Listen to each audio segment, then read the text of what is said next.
नमस्कार साथियों, मैं अनूप पुनिया आप सभी का exam Gurukul by Anoop Punia YouTube channel पे स्वागत करता हूं। साथियों, जैसा कि आपको पता है हम पॉलिटी पढ़ रहे हैं और पॉलिटी की सीरीज में हम जो हमारी कॉन्स्टिट्यूशनल बॉडीज यानी संवैधानिक संस्थाएं पढ़ रहे हैं।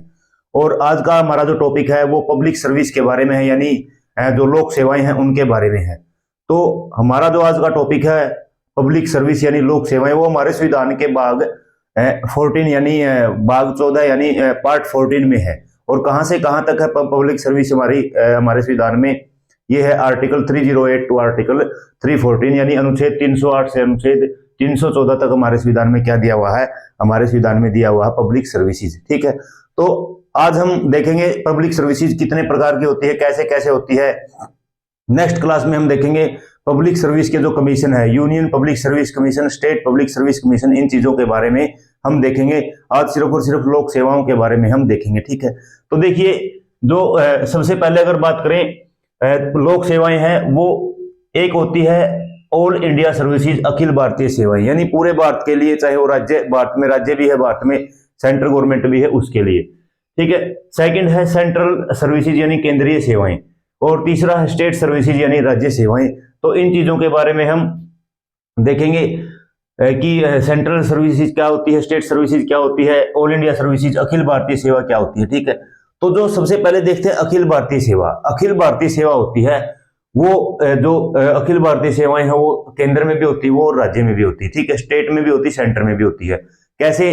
आपको पता है, आपका जो जिले का जो वो होता है डिस्ट्रिक्ट मजिस्ट्रेट होते हैं, ठीक है, डिस्ट्रिक्ट कमिश्नर होते हैं, जिला आयुक्त होते हैं, जो वो क्या होते हैं, वो स्टेट में होते हैं, लेकिन होते कौन है, वो होते हैं आईएएस, इंडियन एडमिनिस्ट्रेटिव सर्विस। ठीक है, तो इस तरह से सेंटर और स्टेट दोनों में ऑल इंडिया सर्विसेज है, जो है वो क्या है, दोनों ऑल इंडिया सर्विसेज का अधिकारक क्षेत्र सेंटर भी है और क्या है, स्टेट भी है। तो इसमें तीन टाइप की है। पहली क्या है? पहली है इंडियन एडमिनिस्ट्रेटिव सर्विस यानी भारतीय प्रशासनिक सेवा, आईएएस, जो बहुत लोगों का सपना है आईएएस बनने का। बहुत से बच्चे तैयारी भी कर रहे हैं इसकी, आप लोगों में से भी कई बच्चे तैयारी कर रहे हैं इसकी। ठीक है, तो भारतीय प्रशासनिक सेवा के बारे में देखते हैं। भारतीय प्रशासनिक सेवा है जो ब्रिटिश पीरियड के दौरान, अंग्रेजों के शासन के दौरान भारतीय प्रशासनिक सेवा आईएएस को आईसीएस बोला जाता था, इंडियन सिविल सर्विस बोला जाता था। 1947 में आईसीएस इंडियन सिविल सर्विस को बदल के क्या कर दिया, आईएएस कर दिया। क्या कर दिया? आईएएस कर दिया। ठीक है, तो कब? 1947 में, यानी आजादी के बाद इंडियन सिविल सर्विस को बदल के क्या कर दिया, इंडियन एडमिनिस्ट्रेटिव सर्विस कर दिया। ठीक है, और जो आईएएस की ट्रेनिंग कहाँ पे होती है? ये होती है Lal Bahadur Shastri national academy, administrative academy. ठीक है, Lal Bahadur Shastri national administrative academy, जो कहाँ पे है, मसूरी में, आप सभी को पता है। यहाँ पे जाने का बहुत लोगों का सपना भी है।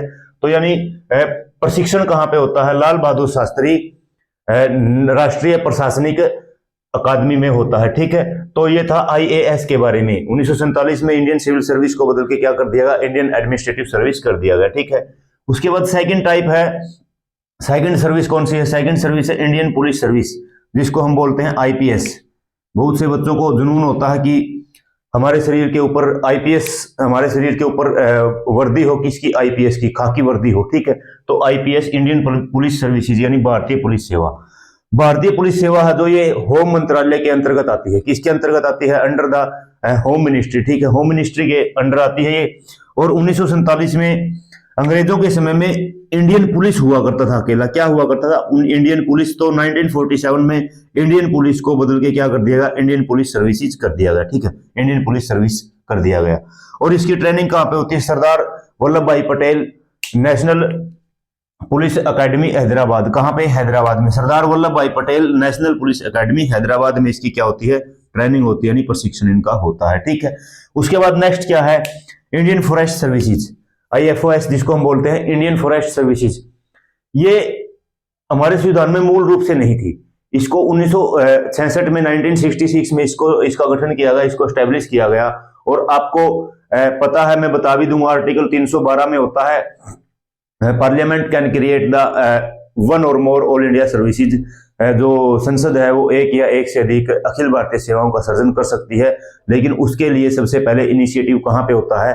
राज्यसभा में होता है। राज्यसभा में प्रस्ताव विशेष बहुमत से पारित होता है, वो आर्टिकल 312 में दिया हुआ है। ठीक है, तो जो इंडियन फॉरेस्ट सर्विसेज आईएफएस भारतीय वन सेवा 1966 में क्या हुई, स्टैब्लिश हुई।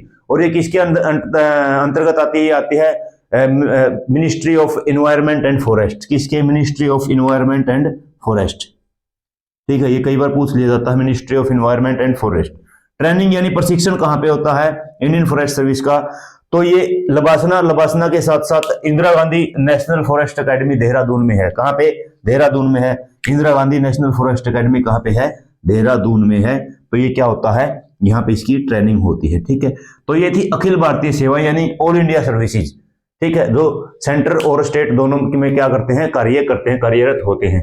तो पहला क्या था? आईएएस था। आईएएस 1947 से पहले आईसीएस हुआ करता था, इंडियन सिविल सर्विसेज हुआ करता था। और 1947 के बाद यानी आजादी के बाद इसको आईएएस कर दिया।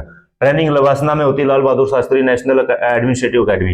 इंडियन पुलिस सर्विस आईपीएस, भारतीय पुलिस सेवा, गृह मंत्रालय के अंतर्गत आती है। 1947 से पहले इसको सिर्फ इंडियन पुलिस बोला जाता था, लेकिन 1947 के बाद यानी आजादी के बाद इसको क्या बोलने लगे? इंडियन पुलिस सर्विस बोलने लगे। ट्रेनिंग कहाँ पे होती है? सरदार वल्लभ भाई पटेल नेशनल पुलिस अकेडमी, कहाँ पे? हैदराबाद में, ठीक है। उसके बाद इंडियन फॉरेस्ट सर्विस भारतीय वन सेवा, ये 1966 में क्या की गई? एस्टेब्लिश की गई। मूल संविधान में हमारे जो ये नहीं थी, ठीक है। 1966 में इसको क्या किया गया? एस्टेब्लिश किया गया। Ministry of environment and forest, ठीक है, वन एवं पर्यावरण एवं वन मंत्रालय के अंतर्गत आती है। ट्रेनिंग कहाँ पे होती है? लबासना के साथ साथ Indira Gandhi national forest academy Dehradun में। तो ये थी अखिल भारतीय सर्विसेज, ठीक है। उसके बाद क्या है? उसके बाद है सेंट्रल सर्विसेज, यानी कहाँ पे काम करेगी? ये काम करती है सेंटर में, सेंट्रल गवर्नमेंट के अधीन काम करते हैं। कहाँ पे? सेंट्रल गवर्नमेंट के अधीन काम करते हैं।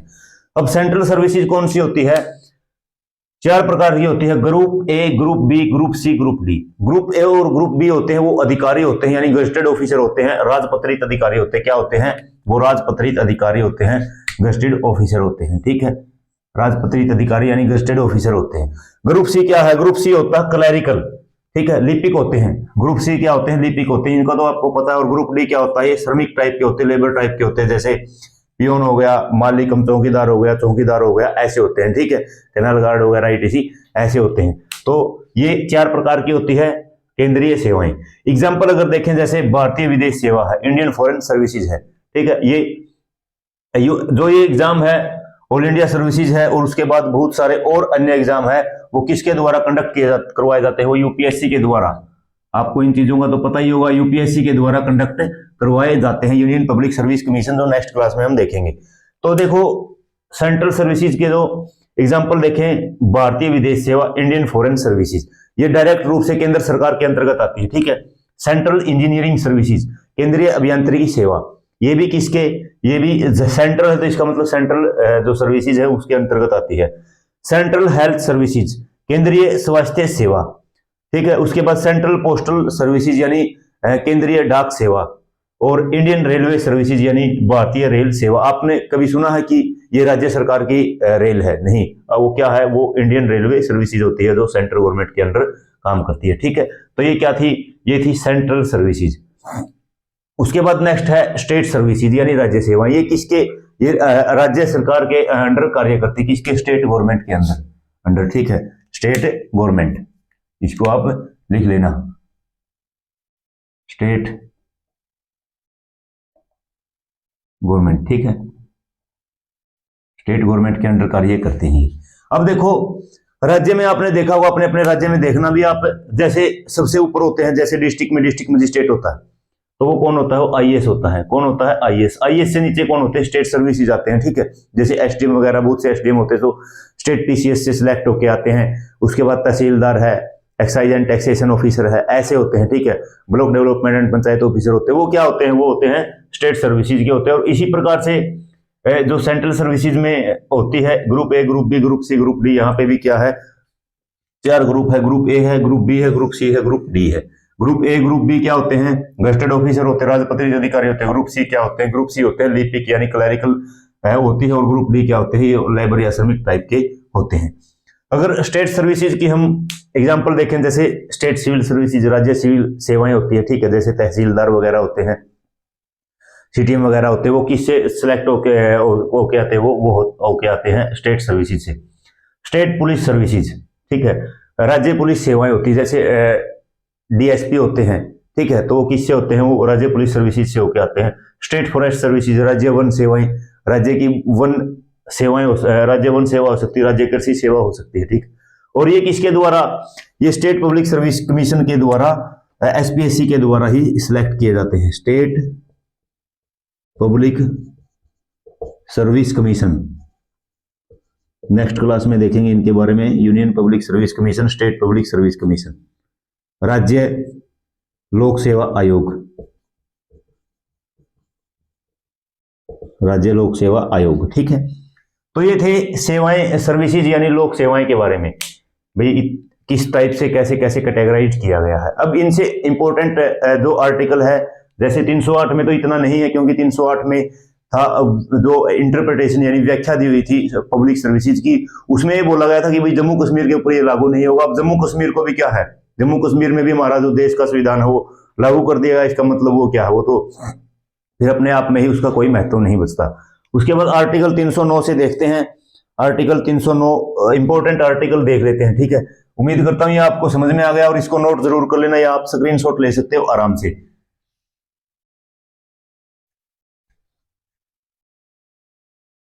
ये स्टैटिक पोर्शन है पूरा का पूरा, इसलिए मैं पहले नोट कर लेता हूं बोर्ड पे, ताकि टाइम ना लगे। सिर्फ नोट करना है और आपको चीजें रिवाइज करनी है बस, और ज्यादा कंसेप्चुअल इनमें नहीं होता। स्टैटिक पोर्शन बहुत ज्यादा होता है, तो मैं जैसे ज्योग्राफी भी कराऊंगा तो स्टैटिक पोर्शन होगा, उसको पहले ही बोर्ड पे नोट डाउन कर लूंगा, ताकि आप लोगों का भी टाइम सेव हो, ठीक है। तो अब कॉन्स्टिट्यूशनल प्रोविजन देख लेते हैं। क्या कॉन्स्टिट्यूशनल प्रोविजन, कॉन्स्टिट्यूशनल प्रोविजन यानी संवैधानिक प्रावधान, संवैधानिक प्रावधान यानी हमारे संविधान में, जैसे संवैधानिक प्रावधान का मतलब क्या है, पार्ट किस में है, 14 में है। आर्टिकल कहां से कहां तक है, 308 से 314 तक है, ठीक है। 308 टू 314 तक क्या है, ये दिए हुए, इसका मतलब क्या हमारे संविधान में ही संवैधानिक प्रावधान है। तो सबसे पहले अगर बात करें 308 का, मैंने बता दिया, उसमें दिया हुआ था कि जम्मू कश्मीर के ऊपर ये लागू नहीं हुआ, तो इसलिए अब जम्मू कश्मीर में हमारे देश का संविधान लागू हो गया, तो उसकी कोई इतना मतलब मीनिंग निकलता नहीं है, ठीक है, आज के समय में।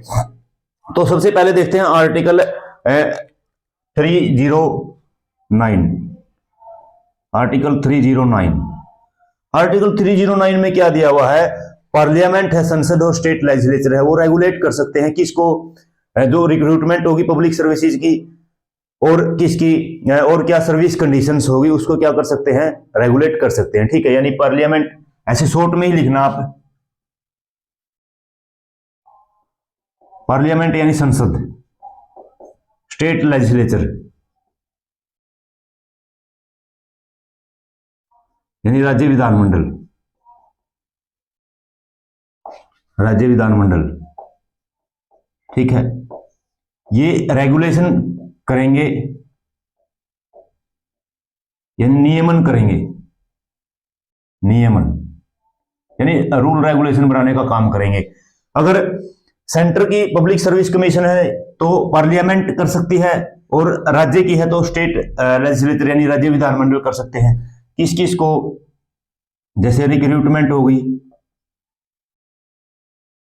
यानी भर्ती, और क्या सर्विस कंडीशन, सर्विस कंडीशन यानी सेवा शर्तें, ठीक है, कितना कार्यकाल रहा, ईटीसी वगैरह, ठीक है। किसकी, पब्लिक सर्विसेज की, मैंने बता ही दिया, पब्लिक सर्विसेज यानी लोक सेवाओं की, किसकी, लोक सेवाएं की, यूनियन की भी और स्टेट की भी, ठीक है। यूनियन की मैंने बता दिया, कौन करेगा, पार्लियामेंट, संसद। स्टेट की कौन करेगा, स्टेट लेजिस्लेचर, कौन करेगा, स्टेट लेजिस्लेचर करेगा, ठीक है। पब्लिक सर्विसेज है, लोक सेवाएं। तो ये है आर्टिकल, मतलब इसको लैंग्वेज में लिखना आपको कोई जरूरी नहीं, आपको पता होना चाहिए आर्टिकल 309 में क्या दिया हुआ, संसद और राज्य विधानमंडल क्या कर सकते हैं, जो लोक सेवा आयोग की भर्ती यानी रिक्रूटमेंट सेवा शर्तें हैं उनको विनियम करने का काम करते हैं, या नियमन करने का काम करते हैं, उनको रेगुलेट करने का काम करते हैं।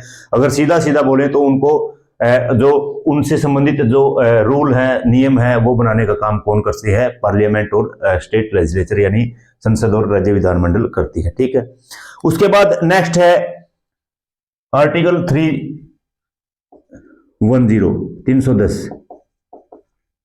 इसमें टर्म दी हुई है यानी कार्यकाल, क्या दिया हुआ है? कार्यकाल दिया हुआ। ठीक है, कार्यकाल किसका दिया हुआ है?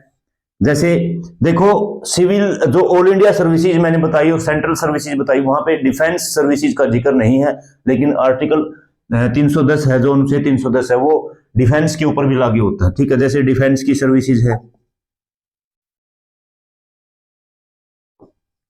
यानी सुरक्षा सेवाएं हैं।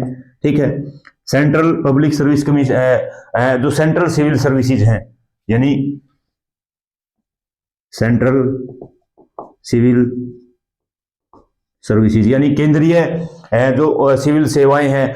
ऑल इंडिया सर्विसेज है, क्या है? ऑल इंडिया सर्विसेज है।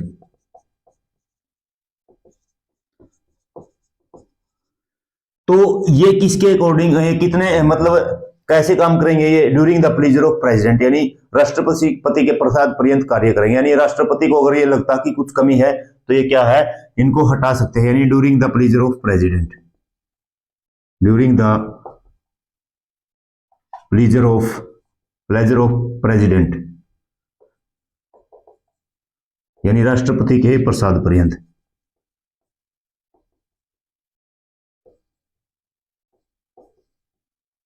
राष्ट्रपति के प्रसाद पर्यंत क्या करेंगे? ये कार्य करेंगे। ठीक है, तो ये तो क्या थी? देखो, ये तो सेंट्रल लेवल की थी, defence services, central services, all India services. अब स्टेट लेवल की है, जैसे state public service commission, state civil services. तो जैसे स्टेट पब्लिक सर्विसेज, ठीक है, राज्य लोक सेवा और स्टेट सिविल सर्विसेज, ये गवर्नर के प्रसाद पर्यंत कार्य करेंगे। ड्यूरिंग द प्लेजर ऑफ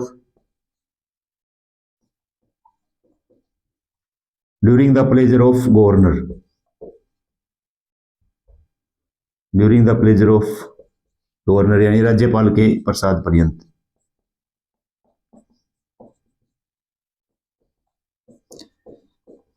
राज्यपाल के प्रसाद पर्यंत क्या करेंगे? ये कार्य करेंगे। ठीक है, अब देखो इसमें एग्जाम्पल अपवाद भी है, एक्सेप्शन भी है। कुछ एक्सेप्शन क्या है? एक्सेप्शन है, सबसे पहला एक्सेप्शन तो यही है, आर्टिकल जो 311 है वो अनिवार्य है। ठीक है, ये क्या था? आर्टिकल 310 था। आर्टिकल 311 हम देखेंगे आगे। आर्टिकल 311 में लिखा हुआ है भाई कोई अधिकारी है, उससे नीचे का अधिकारी है, उससे नीचे की अथॉरिटी क्या है? उसको डिसमिस नहीं कर सकती, उसको रिमूव नहीं कर सकती, उसको हटा नहीं सकती।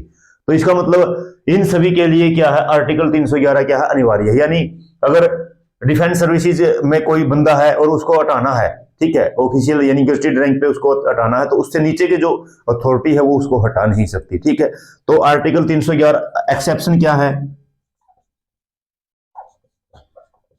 अपवाद क्या है? पहला अपवाद तो ये हो गया भाई, आर्टिकल 311 यहां पे कंपलसरी है, अननेसेसरी है, अनिवार्य है। अनिवार्य क्या है बताया? 311 में क्या है? 311 में यही दिया हुआ, अगर भाई कोई हटाएगा इनको, ऑल इंडिया सर्विसेज के को किसी को हटाएगा, कोई आईएएस आईपीएस को हटाएगा, तो उससे नीचे की जो अथॉरिटी है वो नहीं हटा सकती, वो रिमूव नहीं कर सकती, वो डिसमिस नहीं कर सकती। ठीक है, यही है 311 में। और क्या दिया हुआ है? जो सीएजी है, जैसे कंट्रोलर एंड ऑडिटर जनरल है, जज हैं, कौन से जज? सुप्रीम कोर्ट के, हाई कोर्ट के। ठीक है, और जैसे UPSC, state public service commission, SPSC, इनके चेयरमैन हैं और इनके मेंबर हैं। ठीक है, इनके चेयरमैन है और इनके मेंबर है। इनके ऊपर जो ये आर्टिकल 301 है, जो 310 है, वो क्या है? वो लागू नहीं होता, यानी not implemented, not applicable. Article 310 इनके ऊपर लागू नहीं होता। ठीक है, तो ये था आर्टिकल 310। देखो इसमें कार्यकाल दिया हुआ भाई, जो सेंट्रल की सर्विसेज है वो राष्ट्रपति के प्रसाद पर्यंत कार्य करेंगे, और जो राज्य की सर्विसेज है वो राज्यपाल के प्रसाद पर्यंत कार्य करेंगे। लेकिन आर्टिकल 311 अपवाद क्या है? ये जो आर्टिकल 310 है, ये आर्टिकल, इनमें आर्टिकल 311 नेसेसरी है। और 311 में क्या बोल दिया भाई, जो जिसको रिमूव करना, जिसको डिसमिस करना है, उससे नीचे की जो अथॉरिटी है, उसकी जो सबऑर्डिनेट अथॉरिटी है, उसको क्या है, उसको कोई पावर नहीं है कि वो हटा दे। और जो सीएजी है, जज है सुप्रीम कोर्ट, हाई कोर्ट के, यूपीएससी एसपीएससी के चेयरमैन और मेंबर है, ये क्या है, इनके ऊपर भी आर्टिकल 310 यानी 310 लागू नहीं है। ठीक है, तो ये देख लिया और उम्मीद करता हूं ये अच्छे से समझ में भी आया हो आपको। ठीक है, मैंने बिल्कुल इसको ब्रेक डाउन करके बता दिया कि कैसे कैसे है ये।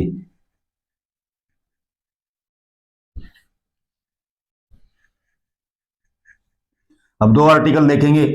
पहला आर्टिकल क्या है, आर्टिकल 311 मैंने बता ही दिया मोटा मोटा सा। आर्टिकल 311, आर्टिकल 311 में क्या दिया हुआ, आर्टिकल 311 में दिया हुआ है जो पर्सन है सिविल सर्विसेज में, उससे जो लोअर अथॉरिटी है वो क्या नहीं कर सकती, उसको डिसमिस नहीं कर सकती और उसको क्या नहीं कर सकती, रिमूव नहीं कर सकती। ठीक है, person in civil services, a person in civil services shall not be dismissed, shall not be dismissed और remove, shall not be dismissed or removed by subordinate authority।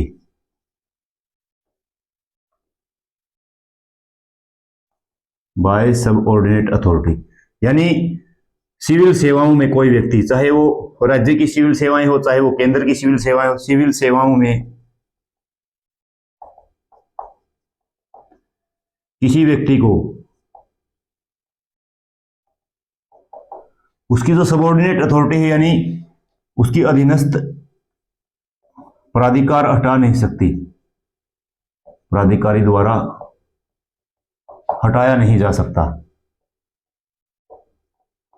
हटाया नहीं जा सकता। तो ये क्या था, ये था आर्टिकल 311, मैंने पहले भी बता दिया। आर्टिकल 312 मैंने एक बार बीच में इसका डिस्कस भी किया था इसको। आर्टिकल 312, आर्टिकल 312 में क्या होता था, parliament can create, Parliament can create one or more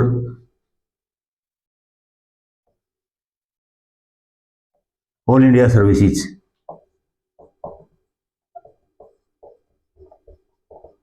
ठीक है, यानी संसद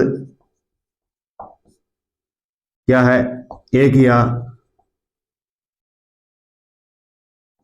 अधिक, संसद एक या अधिक अखिल भारतीय सेवाओं की, अखिल भारतीय सेवाओं का सर्जन कर सकती है, सेवाओं का सर्जन कर सकती है। और मैंने बताया था इनिशिएटिव कहां से होगा,